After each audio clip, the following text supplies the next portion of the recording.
give me one shot here on a blue chip stock, believe me, Kevin, the only problem you're gonna have is that you didn't buy more. Nobody knows if the stock is gonna go up, down, sideways, or in circles. What is good, NBA draft fans? Your boys are back. The Wolves of Ball Street, your favorite draft analysts, It's the Draft Deck, NBA Draft Podcast. My name is Corey Tulaba, and I am here, as always, with my co-host, Albert Garbage Time Gim. Albert, what's going on, dude?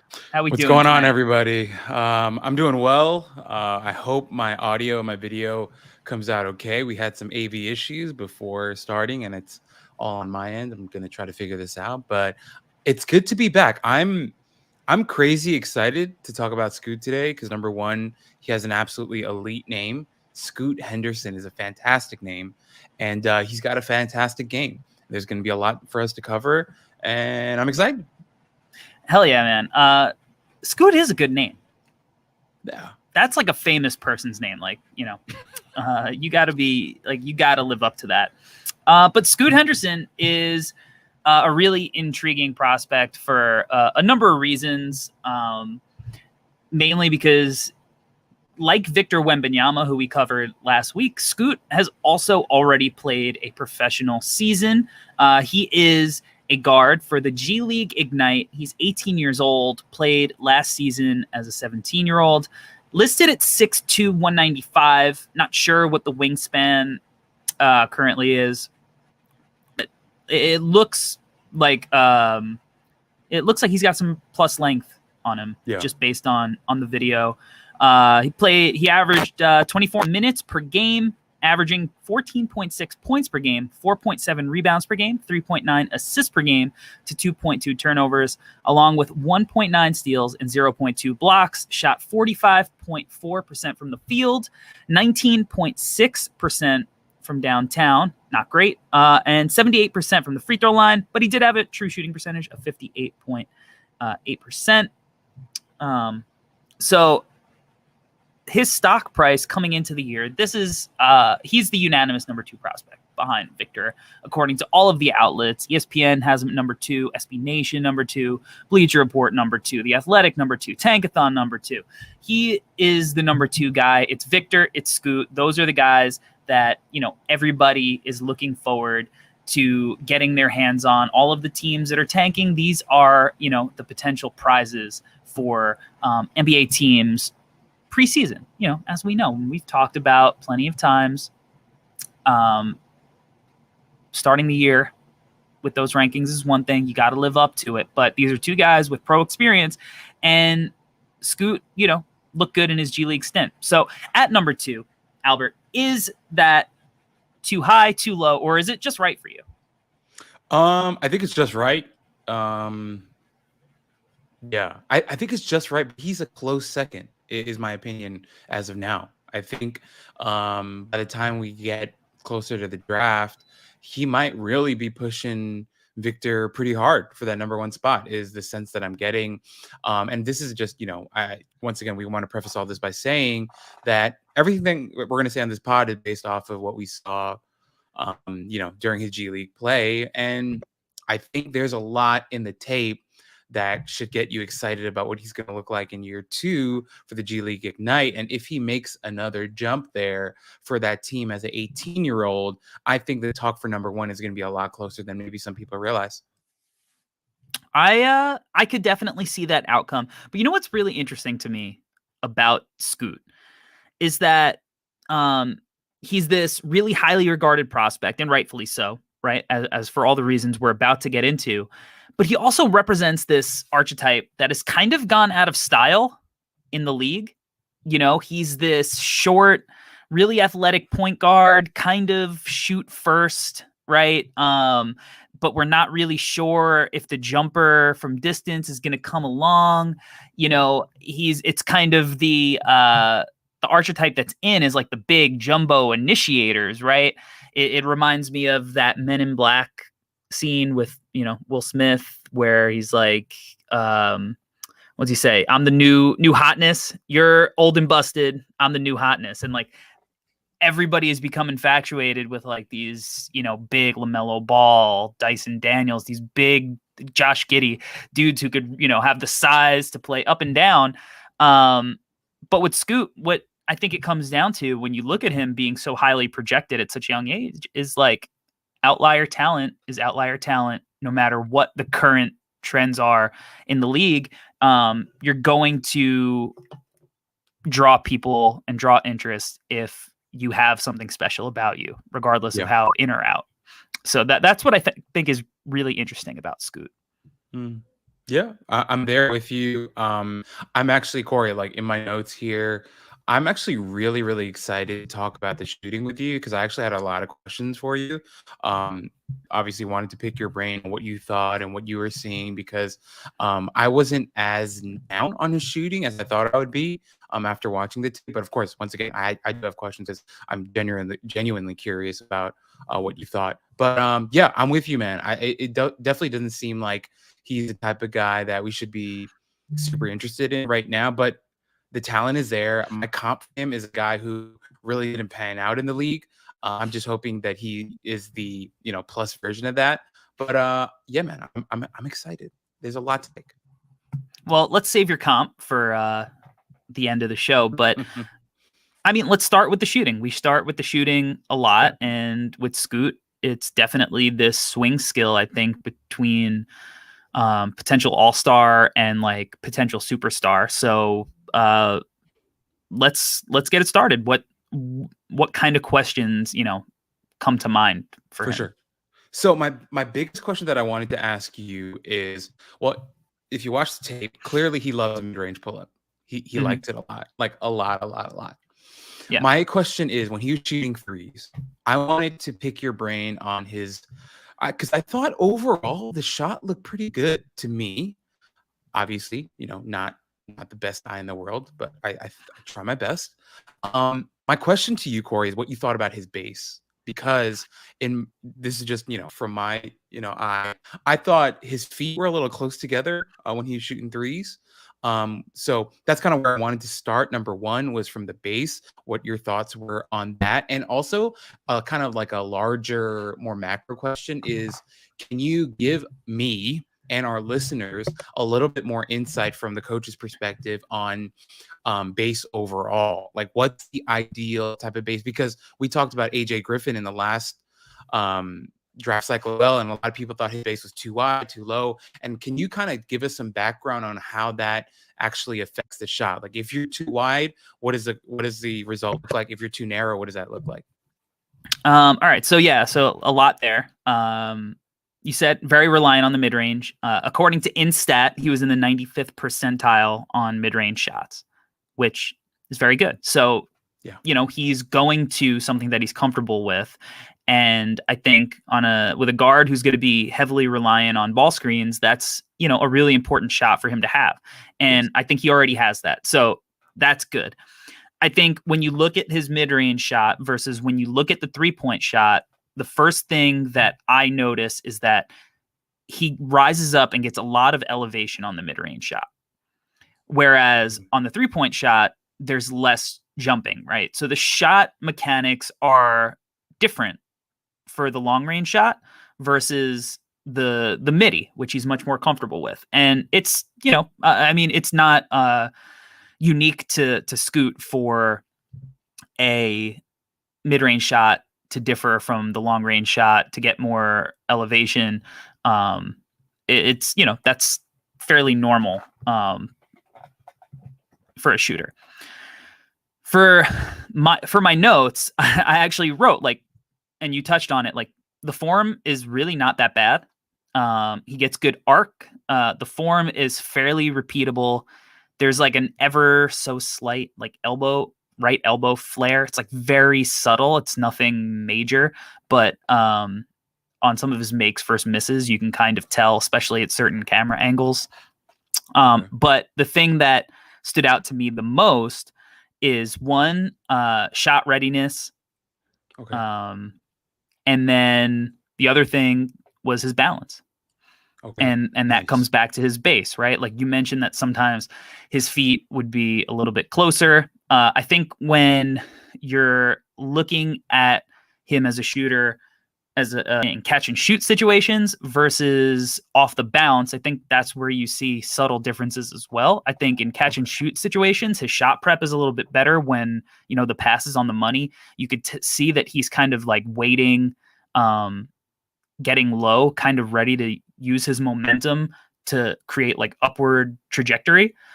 Versus sometimes where he's shooting off the bounce, it's like a little fidgety. It's like not super smooth from the 3-point distance. And I think that's one of the things, like, 20% is pretty bad for a lead ball handler.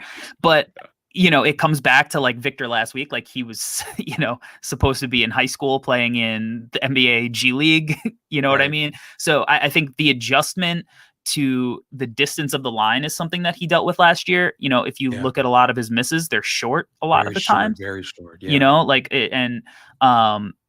It's almost like the reverse Tyrese Maxey for him. I remember when we talked about Maxey and his shot, I was saying how he kind of needed to shoot more up than out. Like he would shoot it forward, and he needed to just get a little bit more arc, a little bit more elevation, so it wasn't so line drivey, creating like, weird misses. For Scoot, he almost shoots it too up sometimes, where you almost want to have him rein that in a little bit and shoot forward a little bit more, so he gets that extra distance, especially because he's not generating as much power from his base as he is on the mid-range as far as like elevation. So I mean, overall, if I'm looking about like what is like the best base for somebody to work with, I think ultimately for NBA players, it's like whatever works. Like that's kind of good. Like if AJ Griffin is going to continue to shoot 47% from 3 with looking, like who was it, Jeff Bagwell, like like great. You know what I mean? Like go for it. I'm not, who's complaining about that. If somebody, can knock down 45% of shots with their feet stuck together, like great, I guess, right? Like, I guess it all depends contextually what kind of shots they're making, how versatile they are. For me, I always think back when I was younger. I always attended the Villanova basketball camp, and it started with Steve Lapis, and then eventually Jay Wright took over. And one of the years, you always get guest speakers at these camps. We had like Tim Thomas come one year, which was cool. He didn't want to talk to us at all, and that was apparent.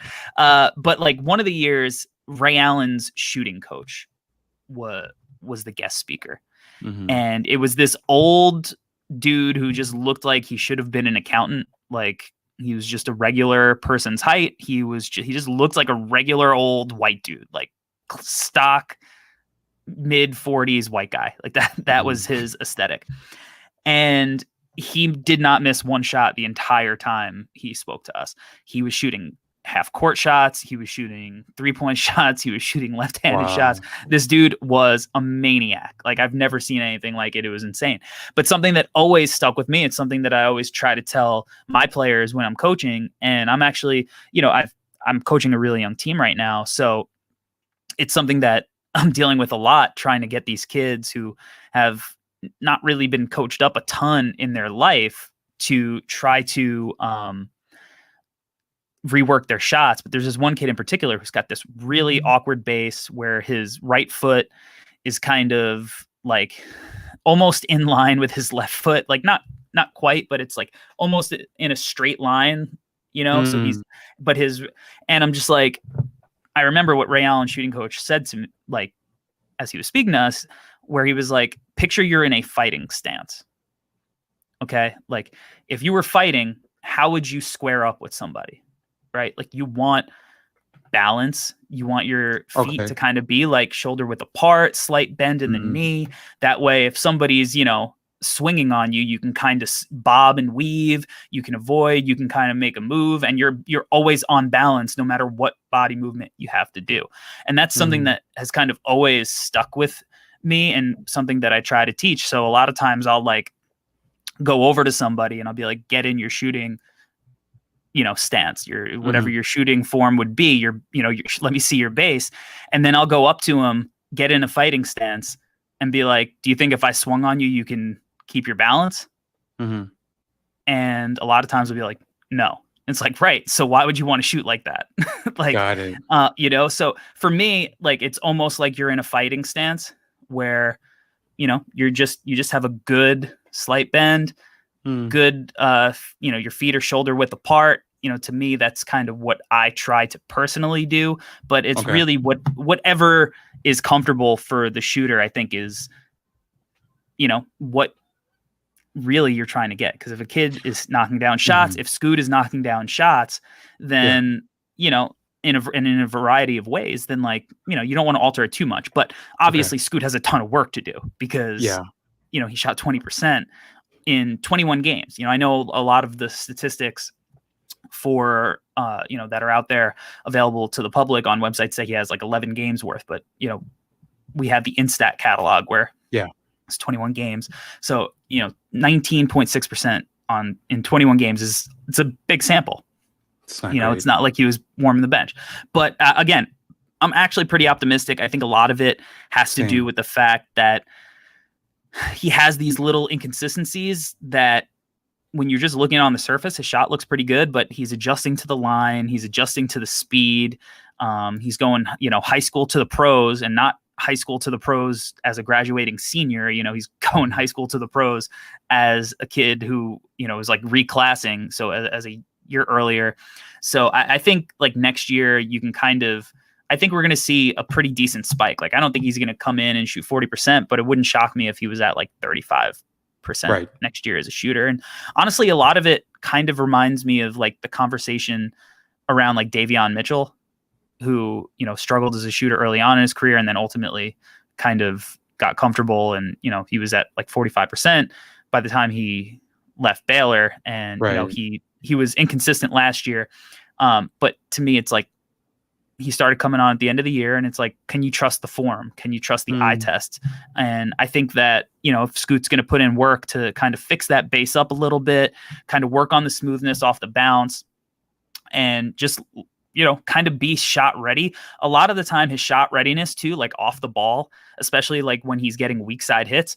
And this is something that we'll talk about, like when with his off ball offense, is like, he doesn't really know where to position himself yet. You know, in like a pro level offense, a lot of time he'll just kind of be like in like the short corner, like when, you know, he should be spaced all the way, you know, to the corner, and he's just like packing the paint. So when somebody drives, he's got to kind of back up to the 3-point line. And that's a really hard shot to hit. So there's like little things that I think are going to help his shot that aren't even necessarily like, or his percentages, at least, that aren't even necessarily have to do with the form. So, but again, like I'm optimistic. I don't think his form is bad. I think visually it looks all right. And I think if you're coming and starting at a point where visually and aesthetically, like, it looks okay, he's not palming, you know, getting a lot of palm on the shot.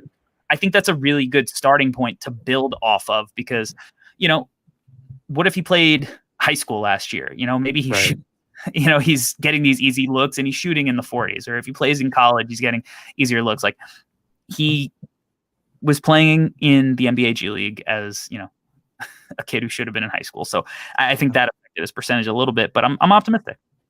No, if I can, Corey, you just threw like a million things, but that was a great answer. I think for me, give me a second, I have to process because there was like 3 things that I wanted to say. First off, I love the Tim Thomas shout out, because at the camp that I was at in 5th grade, Sham God came, and Sham God just dribbled the ball a lot. And well, as he does. I know, as he does. Like, you know, to his credit, Sham God should be dribbling a lot if he shows up at your basketball camp, but we're hoping for something else, but it's fine. That was great. But yeah, Corey, something that you mentioned that I definitely vibe with is it felt like he definitely was getting acclimated to the distance. As you mentioned, he was short a lot, and a lot, if not I wouldn't say all, but a vast majority of his misses were really, really short. That's why, watching him shoot, I thought it was the base because his feet were so close together. But I really like what you said. If it's comfortable and it's working for him, then I'll go in. And I'm really excited for him to keep working. And the thing that I really liked, Corey, was, and I know like you've talked about this before when we're talking about other shooters, but there wasn't a disconnect between his lower half and his upper half. All felt very fluid and connected. And I was like, well, if that's going to be the case, then I think as he gets more acclimated to the distance and he literally just puts in the hours and the shots necessary, then I think he's going to be just fine as a shooter. And with his athleticism and, of course, the different facets of his game that we're going to talk about, if he's shooting 35 to 36% from three, we're talking about a really, really good player. And one last thing I wanted to talk about, and I wanted to get your feedback on as well. You said that when he's off ball, he gets lost a little bit and he kind of like he doesn't really know where to be. What I thought was interesting, though, Corey, is I agree with that, but I thought it was weird that he had a good sense of where his teammates were supposed to be when he had the ball, but oddly, when he didn't have the ball, he didn't know where to go, which I thought is a really interesting thing. And if you can, I apologize for putting so much of the pressure on you as the coach of our pod, but is that something that you see a lot of when we're talking about high school kids that have that disconnect where with the ball in their hands, they'll know what to do and where everyone else is, but without the ball, that there's that disconnect where they just don't know where to be? For sure. And even at a higher level than just like young kids, like high school AAU, even, looking college at any level, like LaMelo Ball, if you go back and watch his film in Australia, yeah, he did a lot of that. And like, who can find his teammates and knows where his guys are?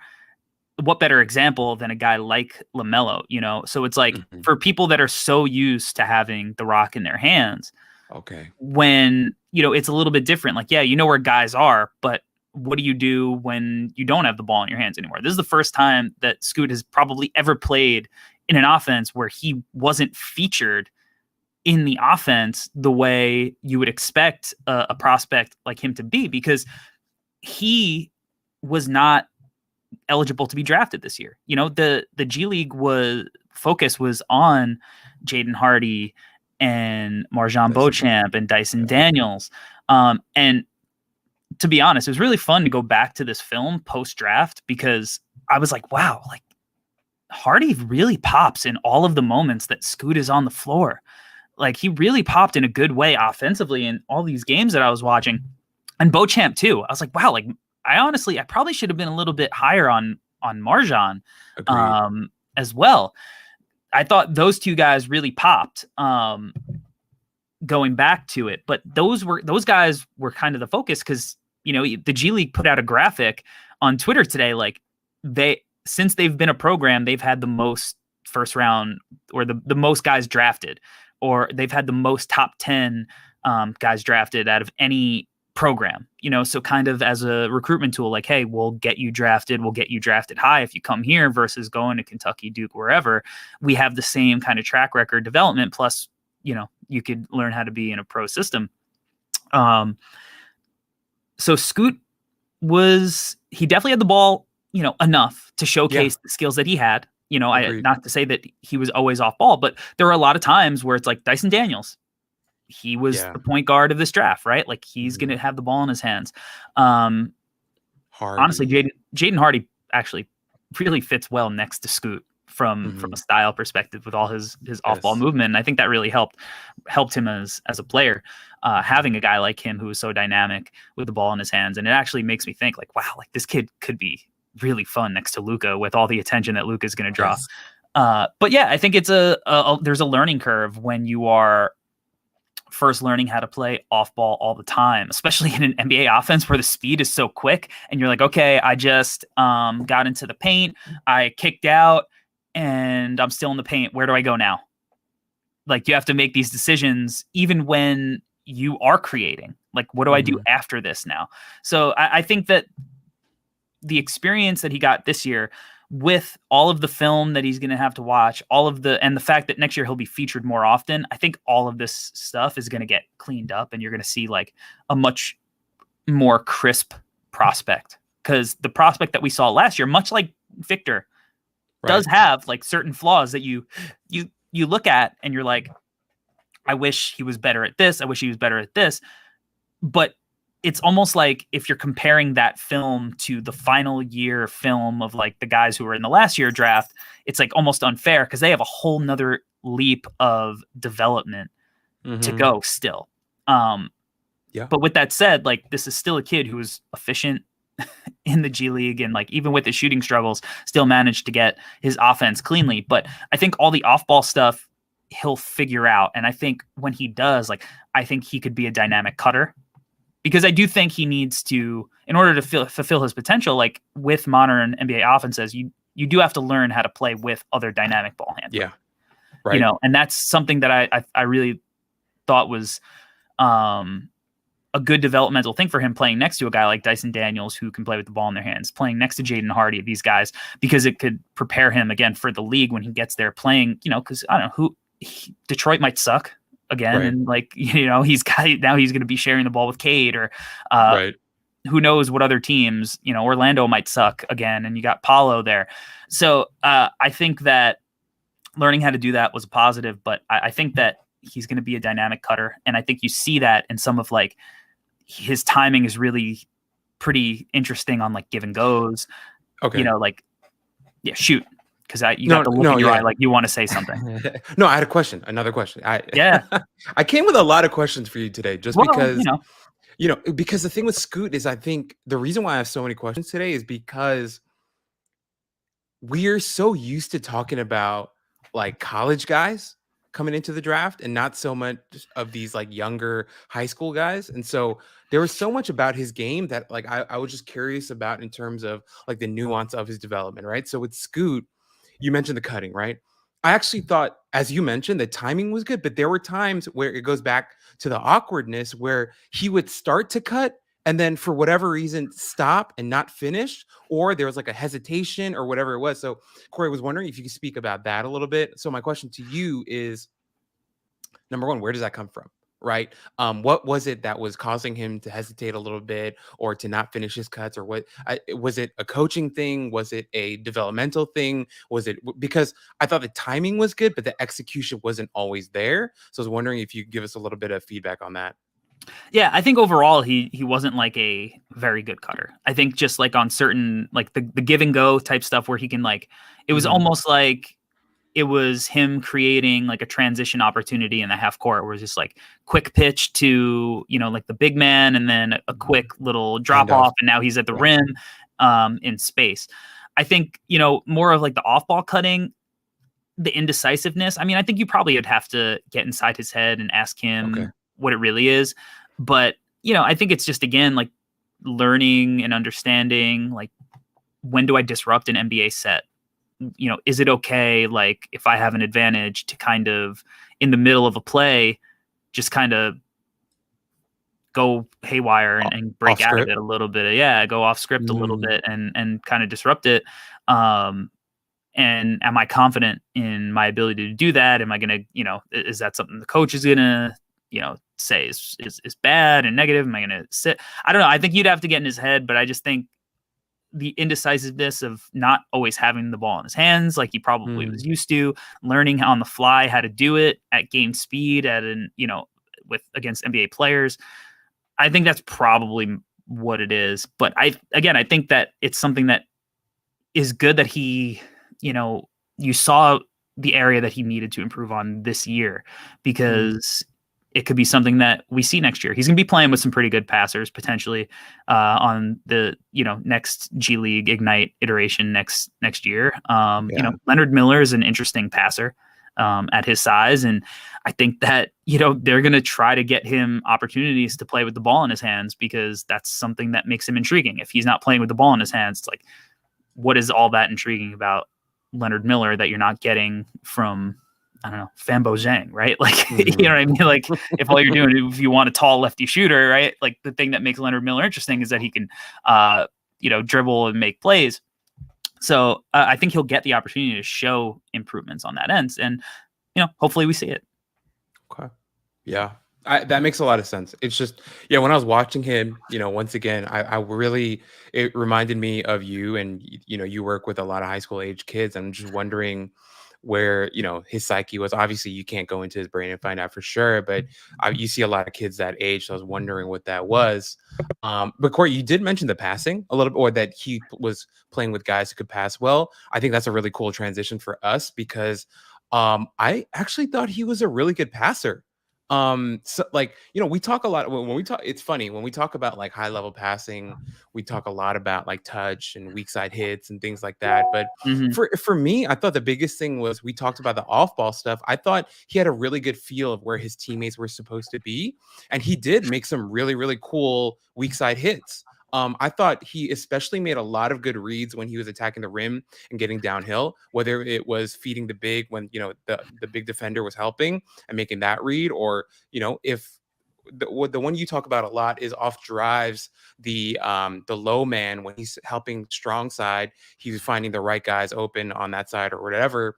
I thought he did a lot of that stuff, that Mhm. is, in my opinion, really high level stuff that I imagine must be really hard to do as a 17-year-old coming into play with those guys who are a little bit older, more experienced, yada, yada, yada.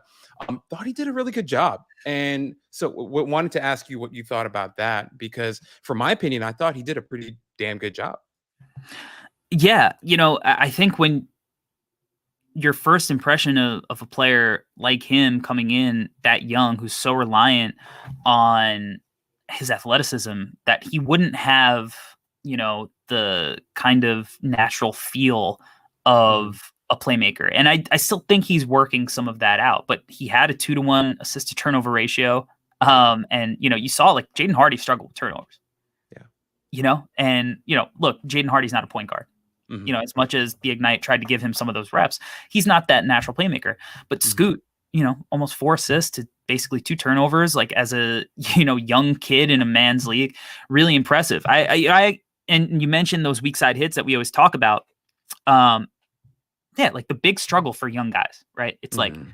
finding the balance, especially scoring guards. It's finding the balance of when do I score and when do I leverage that scoring to be able to make plays for my teammates. That's what made Luka special at such a young age. And the guys Yeah. on the No Ceilings feed did a great job of going back and talking about Luka, what made him special in their kind of retrospective look at that draft. Right. And Luka was doing things that are just all time special, at that age. Scoot's not that level I don't think he's that level of prospect. I don't think he's that level of playmaker, but he had some really good moments. Yes. A lot of his drives do result in kind of just that, like, his athleticism, his blow by burst is really impressive. So he's basically just making that, hit to the one more, like the next guy, the closest Right. guy, one pass away. But some of the ones that I highlighted in my notes, absolute dime to Jaden Hardy in the Stockton Kings game. He actually had a good one Yes. to Dyson Daniels after that as well. Mhm. Came off a quick pitch and go, and then whipped a perfect weak side pass. Yes. And when I was watching that game, I'm like, all right, I want to see more of that, because a lot of it is just the one pass away. So let me see more of that. He showed it again with Dyson Daniels.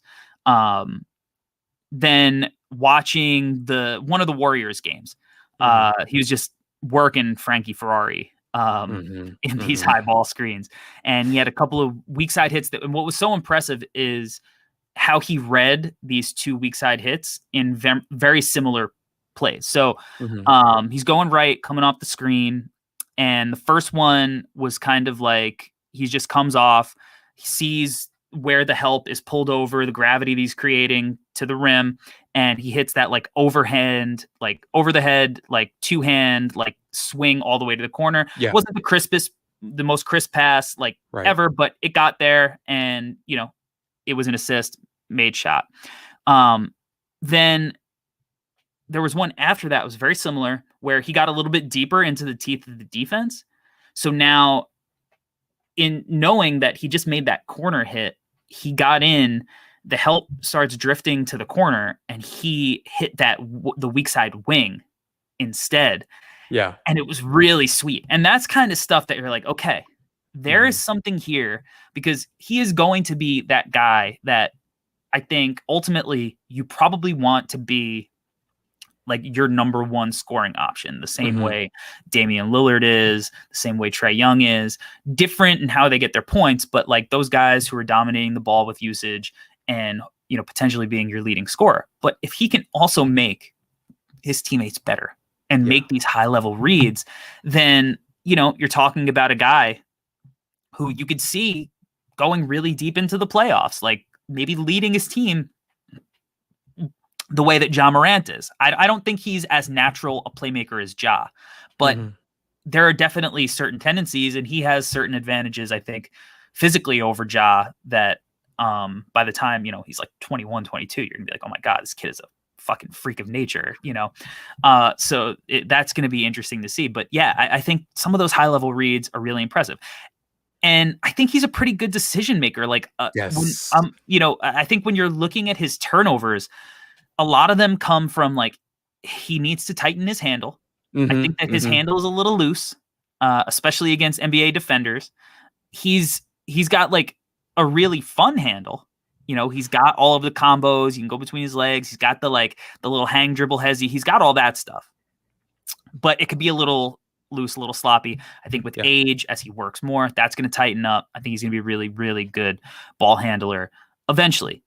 But I think where some of the turnovers come from aren't necessarily like trying to make passes that he's not capable of. It's more so, it's kind of like the Westbrookian not understanding his athleticism all the time and knowing that like defenses are going to expect him to be the one who is just like driving into the paint. So they're meeting him. So like he'll run into the defenders a lot. And I think, you know, where that really like the best example of that and where it manifested is, who was he playing? Maybe it was Mexico City. He had the ball 10 seconds left in the game, tie game. So G League Ignite could, you know, have the last possession. He drives and 3 defenders just collapse. Yeah. Right. Because they know what he's going to do. And he drives right into the, you know, his man who bodies up, takes the charge. We're going the other way. And Mexico City hits like a little floater, wins the game, all because he kind of, you know, didn't recognize the situation. Right. He just tried to use his athleticism. Let me just get to the rim any way possible. And, you know, really strong side came over and helped. And Jaden Hardy was open in the corner. Could have been a kick, who knows, you know, and then from there, make or miss. But he just charged. Like those are the kind of the decisions that he still has trouble making. It's more of like, how deep do I get before I get off the ball? You know, he's very like downhill bowling ball, out of control. And not all the time. I mean, he only averaged 2 turnovers a game, but like, as far as like what he needs to improve on going forward, finding that pace, playing at multiple speeds, that's kind of where I see the decision-making stuff. As far as his passing, I think he's been pretty solid, and he makes reads that are like not safe, but like smart. Yeah. No, Corey, like first off, what I'm like processing in my brain as we're talking about this is like, I don't think we've been this like nerdy about a player in a while. And that's exciting because I think that really speaks to how much we really, really like this guy and how he excited us while we're playing. The possession you talked about against the Warriors, where he took the screen at the top of the key and he started coming downhill. I think he made that 2-hand pass over to Pujetter, who hit the 3, right? But even that one, the thing that I absolutely loved about that possession was how he used the screen to get open and downhill. And I thought for his age, he was unbelievably good at using screens. I thought he was a really, really good, like for his age, of course, right? Yeah, great setup, timing, right? The closeness of it all, like so that like he's optimizing the effectiveness of the screen and all that. I thought he was really, really good for his age, and I thought that really helped him. And another thing that I thought of, Corey, as you were talking, something that you talked about when we were at Summer League is process when it comes to guys who can really shoot the ball, right? For Scoot, he's not a killer 3-point shooter, but I thought his process as a mid-range shooter was really good. So a lot of times he's coming off the screen, and because he would hit a mid-range or 2 or 3, right? And then after that, he would start to utilize that to his advantage, where he would come off the screen, once again, using that screen really well. The bigs come in to help, and he would manipulate that big to either with a hezzy or whatever, getting to the rim and getting a bucket or setting something up for his teammates. So that's something I really, really wanted to kind of highlight as well was the screen usage by Scoot. I thought was really impressive. And another thing that I wanted to bring up, you mentioned some of the wildness and the turnovers. One critique that I had about him when going to the rim was I thought his protection of the ball was inconsistent. I thought there were times where he would do a really good job of protecting the ball, and other times he'd do a really bad job of protecting the ball, where sometimes he's really loose with it, not just his handle, but, like we've talked about before, Stephon Marbury would two-hand, protect that ball. I thought at times he was a little bit bad at that, and he was a little prone to pokes where guys would be able to poke the ball away from him. That I didn't love, but that's something I think, considering his physicality and everything and the way that he plays, is an easy cleanup. Like, that's not something I'm worried about. That's like a little fine tuning where I think he'll be really, really good at that. And another critique that I had, Corey, that I wanted to ask you about, because I think it might be a psychological thing with him. I thought there were times where he was really aggressive offensively and other times where he was a little passive, where I wanted him to be a little bit more aggressive.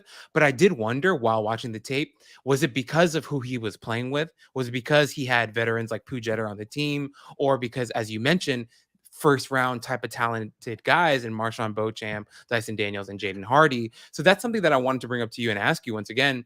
I thought there were times where his aggression was, where he was freakishly aggressive at times, and other times kind of missing there. And was that because of the team that he was playing on?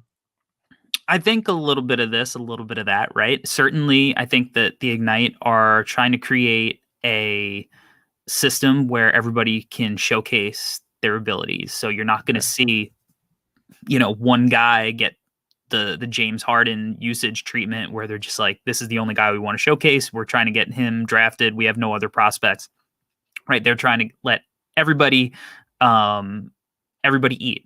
They're defining roles, but at the same time pushing players to experiment. So pushing them out of their comfort zone. And I think, having him be in situations where he is off ball or in half court situations where maybe he isn't comfortable. Like, I think with the aggressiveness, you're talking about, you want to see aggressiveness, him in transition, right? Like, he's just like, I'm beating everybody down the floor. I'm going to the rim, or I'll find my teammate if that's if that's the best option. But like, I'm going to run the show, especially because I think he's a really solid rebounder for a guard. And I think, those grab and go opportunities that you see like prime Westbrook get, where he's just grabbing the ball and off a long rebound and just starting the break. I think he's going to have those same opportunities, and that's where a lot of his aggression is going to be early on, especially because, the defense is scrambling. There's so much more space, and you can really see young players thrive in that environment,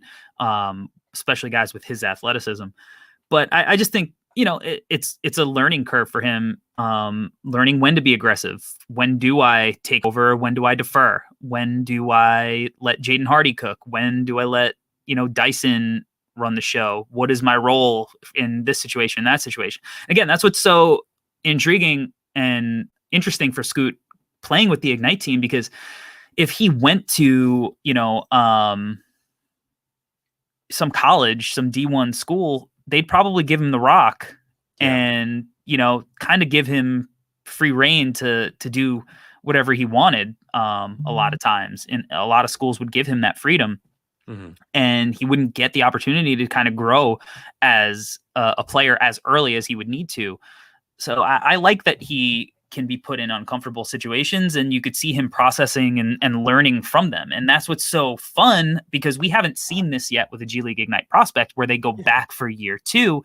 And now it's like, he's going back for his sophomore season. Let's see what he works on. Let's see how he gets better. I mean, think about how many prospects that we were high on last year that went back to school and took such a massive leap. Keegan Murray, Johnny Davis, Jaden Ivey, right? And I think Jaden Ivey is one of the comps that, you would look for in this situation as far as like skilled athletic guards, as,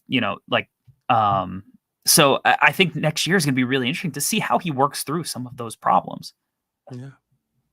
I'm with you, man. I'm really excited to see it all. And I loved how, there was a lot about his offensive game that we should like and we should be excited about. And as you mentioned, in year 2, all the stuff that he was good at, I'm excited to see him get better. Also, Corey, we mentioned this kind of in passing, 78% from the free throw line, obviously skewed because they did the 1-shot 2-point thing, but still good, still Yeah. really good, and really encouraging. And he looked good at the line as well. Also, we kind of mentioned this before too, but at 17, he has the physique of a 24-year-old. So all good stuff, man. All really, really good stuff. I want to ask you about his athleticism. Mm-hmm. Where are you ranking his athleticism? I know in the No Ceilings group chat, we've had a lot of discussion about the term generational. Right. I've seen that word thrown around, you know, on a scale of like 1 to Derrick Rose. Mm-hmm. Where are you ranking our friend Scoot Henderson? So I would never use the word generational for him. I don't think that's there at all. But he gets up really high, really fast, which is fun. And he's really physical about it. So on a scale from him to Derrick Rose, a good 7.5, 8. Is that fair? I think that's fair. I think it's fair because he's not Derrick Rose. I think we forget. Honestly, it's the craziest thing I've ever seen in person athletically on a basketball court. I watched the KD toe on the line game, and that was the craziest thing that I've ever witnessed on a basketball court, where I just felt like everything that left Durant's hand was going in. And like as soon as it left his fingertips, you're like, oh my God, he is on fire. That is nothing but net. But from an athletic standpoint, seeing Derrick Rose up close was like, oh my God, this dude is a freaking alien. And the thing that was crazy about Derrick Rose was that he had the start-stop. He had the side-to-side. It wasn't just like Westbrook, I feel like, was juggernaut. Just like, I am running through everybody and just dunking it from wherever I take off from. And it doesn't matter who's there. Derrick Rose was like able to like hit you in so many different ways. And I don't think Scoot is there. I think that he's a really great athlete.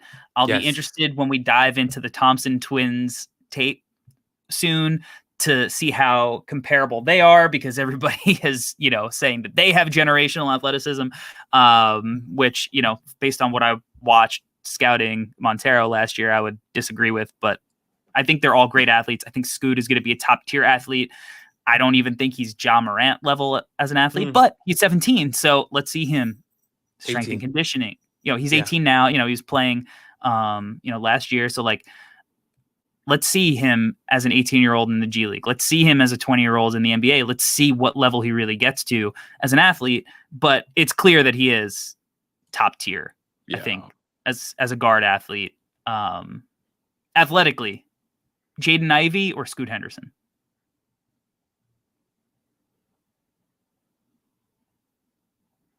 My brain is buffering right now. I know. Question. It's a hard one.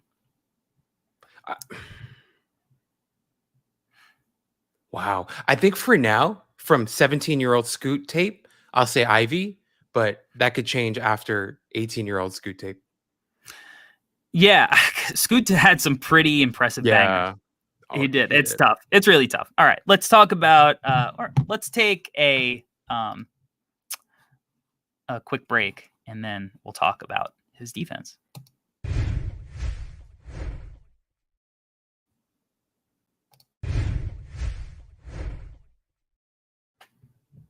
All right, we're back to talk about Scoot Henderson's defense.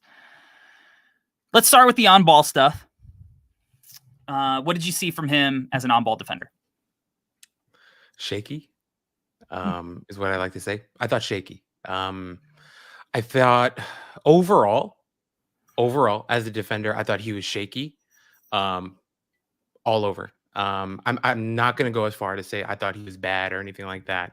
I think there's a lot of work that still needs to be done. I thought he showed good instincts. I thought he was pretty active with his hands. He has strong hands. I thought he was really good hands, which I enjoyed a lot. It's just at times, Corey, I don't know if it was a youth thing or like straight up like a stamina thing or what it was, but I thought his defense came and went at times. I'd like to see a little bit more focus. I like to see and I hate to say this, there were moments where he showed a lot of effort, closing out on guys, running out on people, pushing, running people off the line, whatever. But also there were times where I thought he drifted a little bit.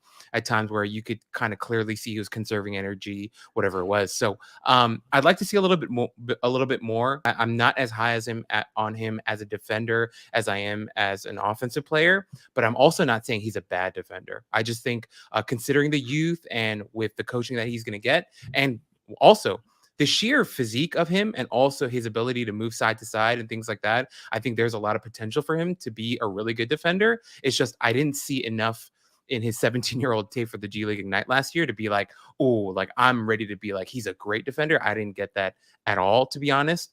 But I'm also not out on him either, is what I'm trying to say.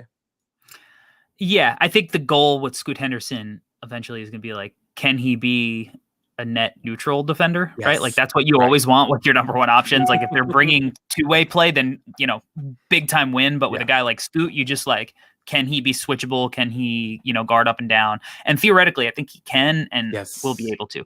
What I will say is when he was engaged, I really thought he could be a pest because he is strong, he is long, and he's a really fluid lateral mover with, as you mentioned, super quick hands. Like a lot of his, he averaged almost 2 steals a game in 24 and a half minutes. And a lot of that, like, sure, he played the passing lanes and all that, but a lot of it was like, he would just pick guys, poke away, like kind of stuff you see in like a men's league where just like, it almost was like easy where he was able to poke it away. So that was really impressive. When he's putting ball screens, I thought like, he gets hit. He gets hit a lot.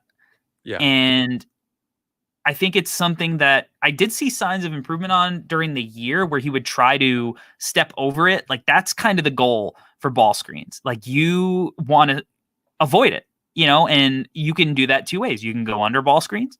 And I think that one of the things that Scoot had to, as like an overall team defender, needs to improve on is just like scouting report stuff. Like sometimes he would go under on shooters that like you definitely should not have gone under on. And then, or you can go over, right, and fight through the screens.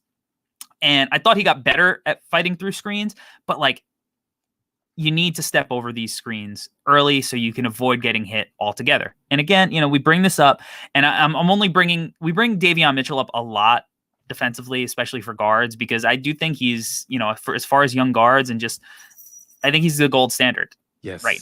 For prospects. And I know that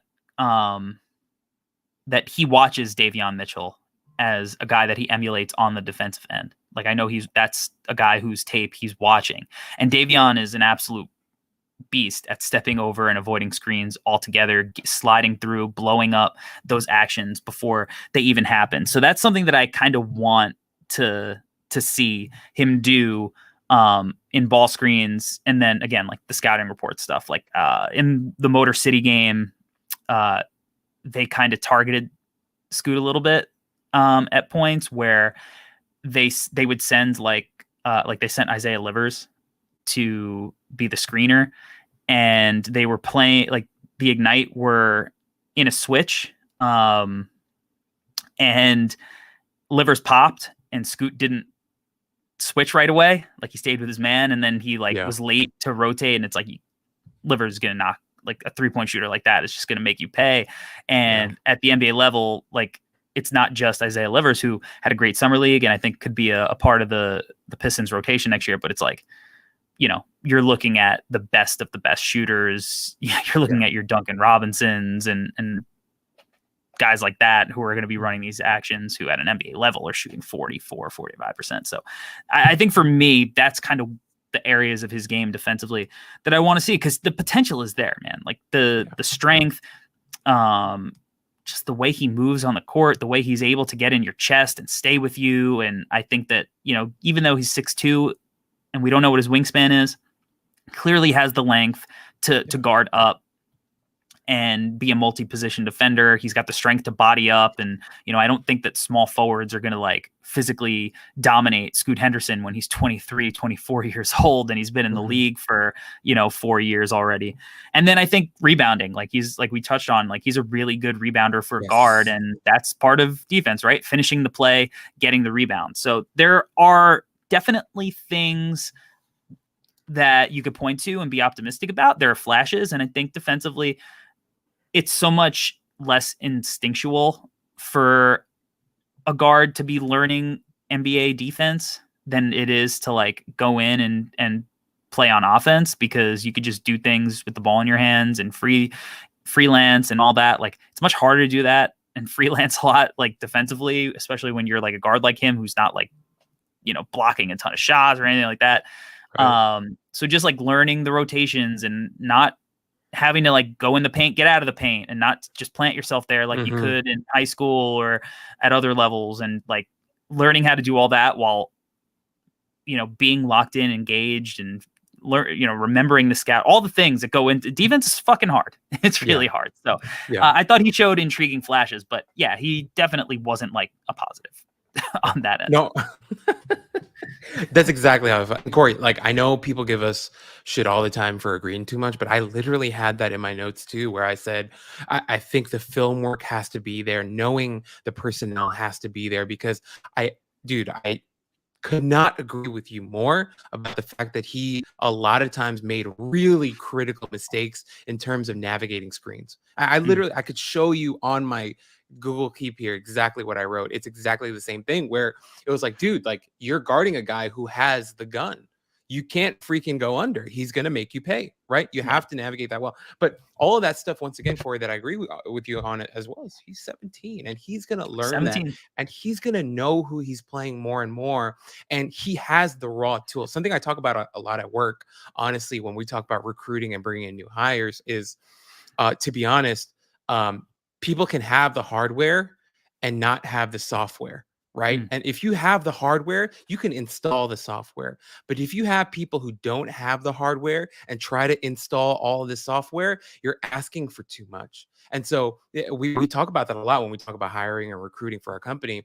And that's something that that I think about here with Scoot, where Scoot clearly has the hardware. He is a very fluid, natural, explosive athlete. Right. He's got the length, he's got the size, he's got the physique. All we need to now do is put in a little bit more of the software, and I think he's going to be, as you mentioned, at least a net neutral defender. Who knows? Maybe he's even better than that. I don't want to go that far and say that that'll happen, but I think it's a possibility because of how strong the hard drive is with Scoot. So I'm with you, man. I'm with you. And one of the things that coaching, high school age kids like Scoot was, that you realize is that like these guys improve so much year to year, and experience is so important. And sometimes things that you couldn't instinctually do the year prior, all of a sudden something clicks and it's just like, oh, I get that now. So like, that's why I'm so excited about Scoot's season next year, because it's his sophomore season in the NBA G League program, where he is now the featured guy. No longer is it Jaden Hardy and Dyson Daniels and Beauchamp and Michael Foster. Like, now it's time for Scoot Henderson to be the guy and fight potentially for the number 1 overall pick spot. Jalen Green was the number 2 pick, and I'm sure Scoot Henderson is looking like, I could be number 1. I doubt he's looking at Victor and going, this thing is a done deal. And I would put my money on Victor right now, but I don't think that's Scoot Henderson's mentality, and I think he's going to try to have a monster season. Because if you go and just look at the film, which we've really dove into and gotten into the nitty gritty, and then just you look at the raw numbers, it's like, shit, this kid was really good in his minutes, and not just like good for a 17-year-old kid. Like, he was a good NBA G League player last year. Right. So it's really exciting. He played with a lot of good players too, Corey. We have to emphasize that again. He played with good talent around him, put up good numbers, 14 points, whatever. I'm with you, man. I'm really excited about him. Even like coming into the pod, I was excited, but after talking about him with you and hearing all this, I'm pumped. All right. So if you're buying stock in Scoot Henderson, who may you have bought stock in previously? Okay.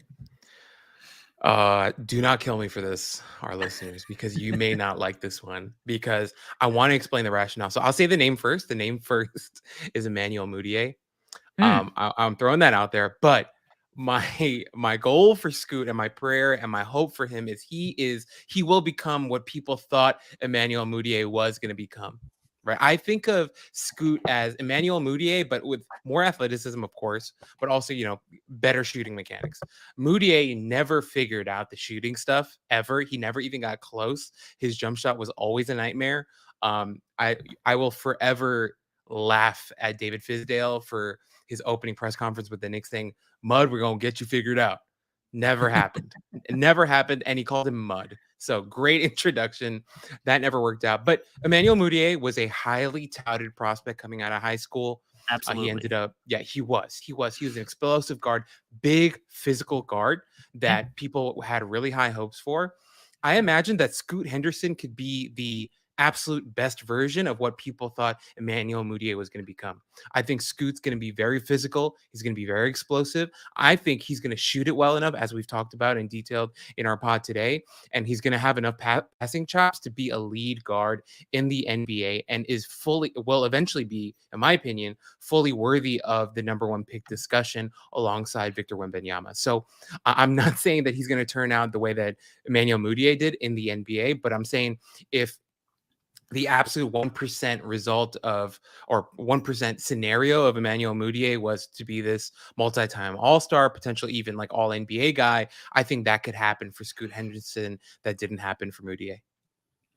I don't think that's as crazy as it seems, right? Because you're saying, ultimate if Mudiay hit his ceiling, right? And Right. like he's still, what do you go, 7th, right? Yeah. To I think the Nuggets or whatever it was. Yeah. Like that's still a top 10 pick. And Scoot Henderson, I think, has already shown more as a prospect than Mudiay had at the same age. For me, I came up with a few names. Baby Ann Edwards, I think, is one. Not quite the shooting volume from three, Right. but, Ant struggled percentage-wise in college. But it was always like, hey, does the form look good for me? It's like, if the form looks good, then why are we worried about him as a shooter? Because he'll figure it out and he'll rein the shot selection in a little bit. And then Dwayne Wade Light. Wow.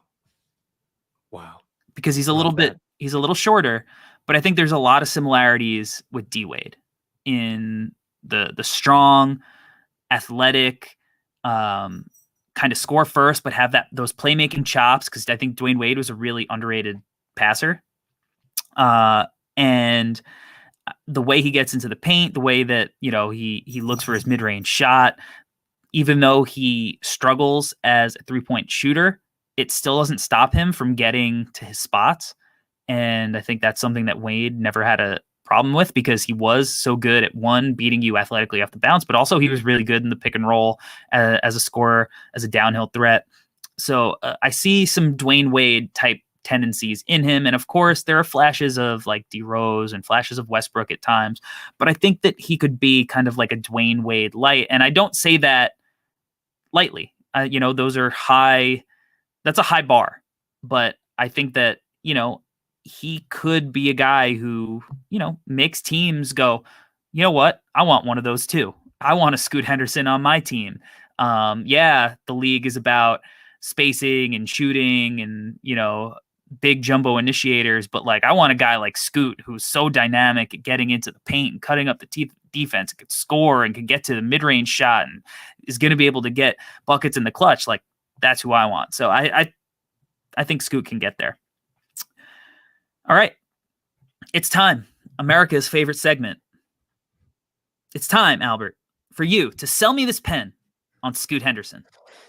Here we go. Good afternoon, ladies and gentlemen. My name's Albert, and I'm here to sell you on Scoot Henderson. Scoot Henderson is an extremely physical guard, a guy who has, you're talking about, you want his type of physique in your basketball players.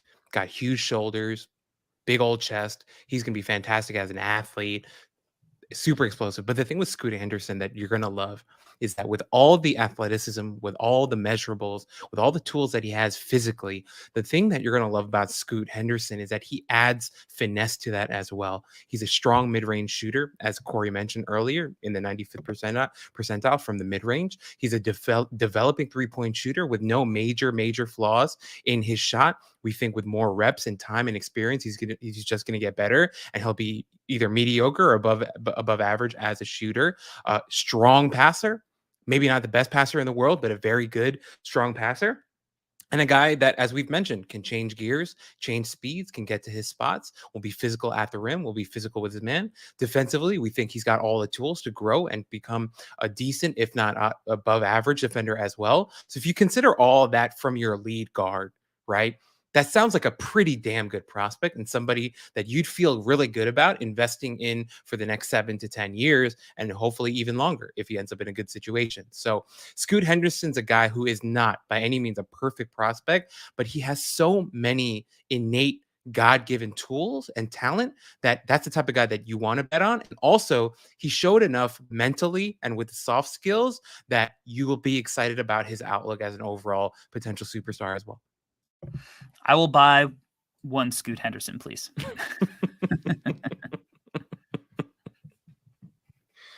Clearly we like the kid, man. Clearly. Yeah. Kid is a lot of fun, man. All right, Albert. This was a really good episode. This was fun. I'm glad that we did this with Scoot.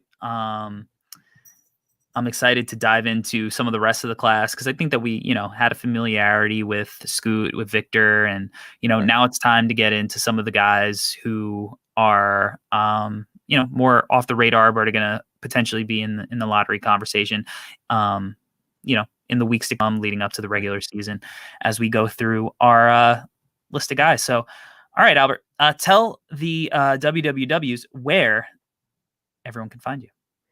You guys can find me at Alberto Gim is where you can find me. And Corey, before we go, something that I did really want to say, I know we have all our different segments and we do, sell me this pen, all this stuff.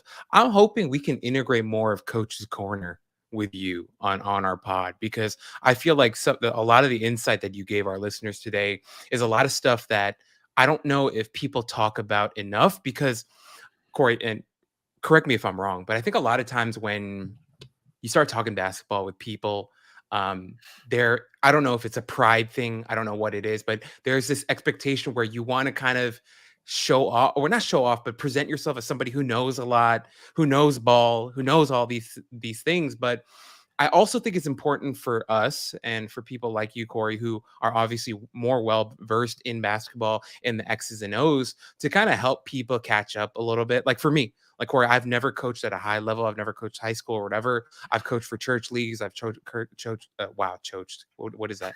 Coached for men's leagues and stuff like that. But I've never coached at the level that you have, right? And I feel like the insight that you can give us from your experience and what you do literally on a day-to-day with your boys out on Long Island, I think that's the type of stuff that I think we could all benefit from as basketball fans. So did kind of want to throw that out there because I thought today our conversation was so high level and really interesting and exciting. And I feel like I'm walking away from this discussion having learned a lot. And that's something I think would be really cool if we integrated more of like Coach's Corner, so. Just wanted to say that as we leave. I mean, I'm down. I mean, absolutely. I love getting into the nitty gritty of hoops. I like, I think you could talk casually about a prospect and still, learn a lot from the conversation. And I think we can get into the nitty gritty. And, as long as I'm explaining it in a way that everyone can understand, because I think that when you do get into the nitty gritty, sometimes, basketball is hard. I try to not use like super complicated terminology that you would have to like go and research if I don't have to. But yeah, I would love to really talk more about that kind of stuff because it is important. I think contextually when you're looking at systems and the kind of offense that teams are running and, that kind of stuff, it is stuff that you have to take into consideration because I think that even for as much as we could play guessing games too, sometimes even the prospects will probably be the first to tell you like, oh, like we're saying like Scoot went under on somebody, but like what if the coaching staff was like, Go under. we're supposed to go under. you Yeah. know, like you're not going to defy your coach. So Right. there's stuff like that to take into consideration too in that perspective. But yeah, we're gonna get into the details. I mean, I think we're the only draft pod that spends an hour every episode breaking down one particular prospect. So Yeah. I think we already go pretty deep into the nuances of things. But yeah, we can go deeper. Yeah. No, just really quickly, I think for me, Corey, today, this pod was very meaningful for me. I feel like I learned a lot. And that's exciting, and I imagine that a lot of our listeners come onto our pod to, of course, like I think, Corey, like we have fun. We try to keep it fun and light and whatever. But I also think it's valuable when we're walking away having learned stuff, right? All the For talk sure. that you were talking about with Scoot and how he is manipulating things offensively, that's like high level stuff that I think is what maybe some people may say it's not high level stuff. I don't know. But for me, like I'm walking away feeling enriched. Like I feel like I learned something. So just for our listeners out there, I just want you guys to know that's something that we have in mind and that Corey is fantastic at and we want to do more of for you guys as well. Well, I appreciate that. And sometimes you got to give yourself more credit too, because I think you understand the nuance a little bit better than, you let on sometimes.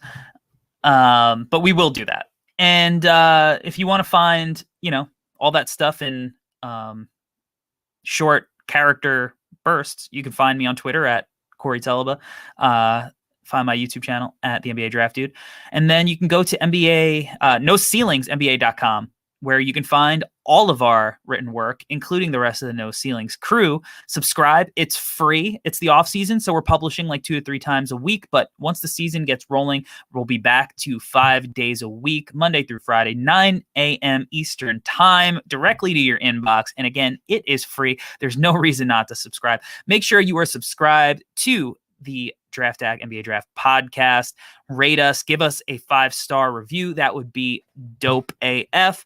And also check out the No Ceilings NBA Draft podcast feed as well for a lot of cool stuff that we'll be doing throughout the offseason and into the season as we blow it up. Subscribe to No Ceilings TV. If you're watching already live, thank you. If you're watching the replay, shout out to you. Holla at your boys. We are out. We will see you next week. Peace. Peace.